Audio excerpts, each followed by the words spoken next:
என்ன பண்றதுன்னு தெரியல மாப்ள. அந்த ஆதி எல்லா விஷயத்துல இருந்தும் எப்படியோ தப்பிச்சிடுறான். மாப்பிள நாங்களும் அந்த போனாவை ஊரு ஃபுல்லா தேடிட்டோம்யா. அவ கண்ணிலே பட மாட்டாயா. அந்த போன விஷயத்தையும் அவன் ஆஃப் பண்ணிட்டாயா. இனிமே அவன் தப்பானவன் நிரூபிக்கிறதுக்கு ஒரு வழியும் இல்லை. தலையெழுத்து. சரியா இப்போ என்னதான் பண்ண போற?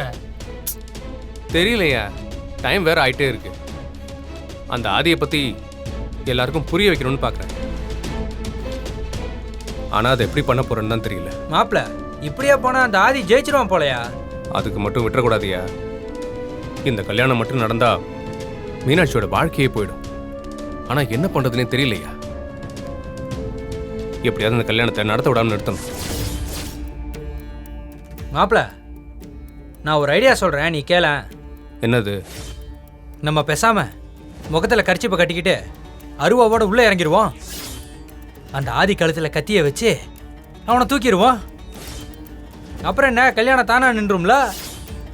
ஏய் ஏய், என்னையா சொல்ற? ஆமையா மாப்பிள, இதுதான் ஒரே வழி. அட ஏயா நீ வேற.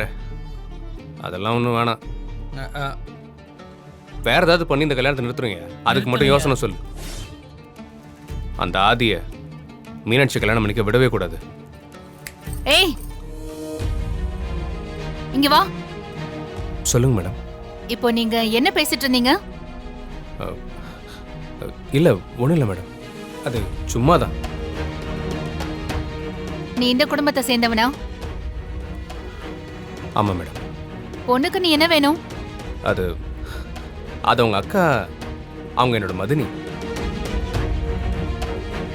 குடும்பத்துல நடக்கிற ஒரு கல்யாணத்தை நிறுத்த இப்படி மண்டபத்துல நீனே பிளான் பண்ணிட்டு இருக்கீங்க.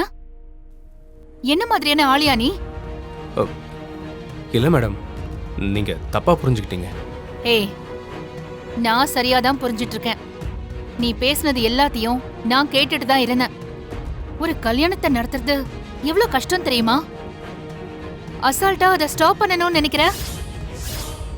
இல்லைங்க, நான் சொல்றது கொஞ்சம் கேளுங்க. நீ எதுவும் சொல்ல தேவையில்லை. என்ன அந்த பொண்ணு ஒன் சைடா லவ் பண்றியா? நினைச்சேன்.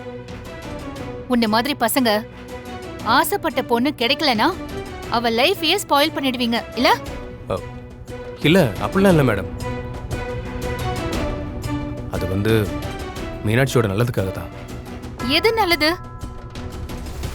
ஆசைப்பட்ட பொண்ணு கிடைக்கலனாலும் அந்த பொண்ணு நல்லா இருக்கணும்னு நினைக்கணும். ஆனா நீ அந்த பொண்ணுக்கு கிடைக்கிற லைஃப தட்டி விட பாக்குற. ஐயோ மேடம், நீங்க தப்பா புரிஞ்சுக்கிட்டீங்க. ப்ளீஸ் நான் சொல்றது கொஞ்சம் கேளுங்க. மீனாட்சியை கல்யாணம் பண்ணிக்க போற ஆதி அவன் நல்லவன் இல்லை மேடம். அவன் ரொம்ப தப்பானவன். நீ செய்யற வேலைதான் ரொம்ப தப்பா இருக்கு. உன்ன மாதிரி ஆளுங்களெல்லாம் போலீஸ்ல தான் பிடிச்சு கொடுக்கணும். ஒரு கால் பண்ணா போதும், உன்னை தூக்கிட்டு போயிடுவாங்க. தேவையில்லாம கல்யாணத்துல எதுவும் ப்ராப்ளம் வந்துடக்கூடாதுன்னு பாக்குறேன். உனக்கு நான் வார்னிங் கொடுக்கறேன்.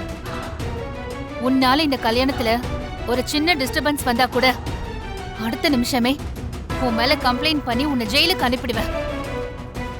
ஜாக்கிரதை. யோ வாயா. என்ன மாப்பிள்ள எப்படி சொல்லிட்டு போறாங்க? நான் என்ன சொல்ல வரேன்றதை மட்டும் யாருமே கேட்க மாட்டேங்கிறாங்க. ஏதாவது சொல்லி கல்யாணத்தை நிப்பாட்டலான்னு பார்த்தா இவங்களும் எப்படி சொல்லிட்டு போறாங்க. என்னமோ போமாப்ல, நீ கால் வைக்கிற இடம்லாம் கன்னி வெடியாவே இருக்கியா? நிறுத்துங்க, கையெடுங்கன்னு சொல்றல.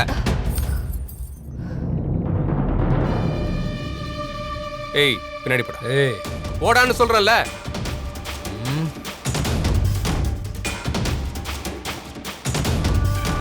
ஒரு பொண்ணோட தாலியை பறிக்க போறீங்களே, நீங்களா ஒரு பொம்பளையா? வாங்கின பணத்தை கொடுக்கல, நான் எப்படி என் பணத்தை வசூல் பண்றது? அதுக்காக தாலியை பறிக்கிறது அடாவடித்தனம் இல்லையா? இங்க பாருங்கம்மா, தாலி தான் ஒரு பொண்ணுக்கு எல்லாமேன்னு உங்களுக்கு தெரியாதா? தெரிஞ்சுதான் அதுல நான் கை வைக்கிறேன். இத நான் எடுத்துட்டு போனா சுருக்கா என் பணம் கைக்கு வந்து சேரும்ல. அம்மா இதெல்லாம் ரொம்ப தப்புமா. அவங்களுக்கு பணத்தை கொடுத்தா பணத்தை கேளுங்க, அது தப்பு இல்லை. கொடுக்க முடியலன்னா கொஞ்சம் அவகாசம் கொடுங்க. அதுக்காக இப்படி தாலி எடுத்துட்டு போகணும்னு நினைக்கிறீங்களே? சரி, நான் தாலியே கேட்கல, விட்டுறேன். என் பணத்தை நீயே வாங்கி கொடு. என்னென்ன 2 மாசம் டைம் கொடுத்தா வட்டி முதல்மா சேர்த்து கொடுத்துறேன் தம்பி.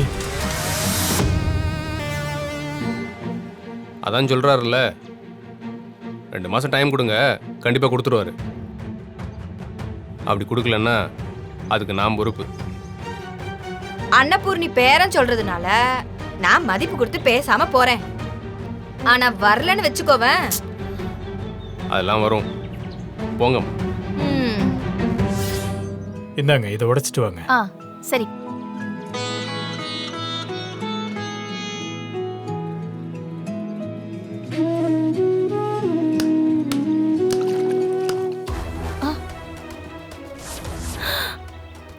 ஐயோ கடவுளே,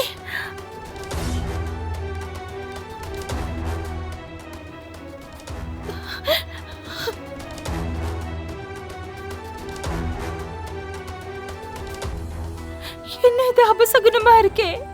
ஐயோ கடவுளே. அத்தை, என்னாச்சு? ஜீவா, இது பாரு, சாமி கொடுத்த தேங்காய் இப்படி அழுகி போயிருக்கே, அபசகுனமா இருக்கு. ஐயோ, எனக்கு ஒன்றும் புரியலையே. ஐயோ தம்பி, ஐயோ. அத்தை, நீங்க பயப்படாதீங்க. உங்களுக்கு எமோஷன் ஆகக்கூடாதுன்னு டாக்டர் சொல்லியிருக்காருல்ல. இல்லப்பா, இப்படி அபசகுனமா இருக்கே. மீனாட்சியோட கல்யாணம் நல்லபடியா நடக்கணுங்கிறதா என்னோட ஆசை. அவளுக்கு நல்ல நேரம் கூடி வந்தப்போ நான் ஆக்சிடென்ட் ஆகி ஹாஸ்பிட்டல்ல படுத்துக்கிட்டேன். ஐயோ, என்னால அவளோட வாழ்க்கை வீணா போயிடுமோன்னு நினைச்சிட்டு இருந்தேன். இப்ப அவளுக்கு எல்லாமே சந்தோஷமா கை கூடி இருக்கு. அந்த மாதிரி நேரத்துல இப்படி ஒரு அபசகுனமா? என் மீனாட்சி எல்லாமே எனக்காக தான் பண்றா. எனக்கு எவ்வளவு பெருமையை தேடி கொடுத்திருக்கா. அவளோட கல்யாணம் நல்லபடியா நடக்கணும், அவ நல்லா வாழணும், அதை நான் என் கண்ணால பார்க்கணும். அதுதான் என்னோட ஆசை. அதுல மட்டும் ஏதாவது தடங்கள் வந்தா என்னால உயிரோடையே இருக்க முடியாது. நான் உயிரோடையே இருக்க மாட்டேன். அத்தை, நீங்க மனசு போட்டு குழப்பிக்காதீங்க. மீனாட்சி வாழ்க்கை நல்லா தான் இருக்கும். நாங்க எல்லாரும் இருக்கோம்ல, அப்படிலாம் விட்டுற மாட்டோம். அவளோட கல்யாணம் நல்லபடியா நடக்கணும் தம்பி, அது மட்டும்தான் எனக்கு வேணும். கல்யாணம் நல்லபடியா நடக்கணும்.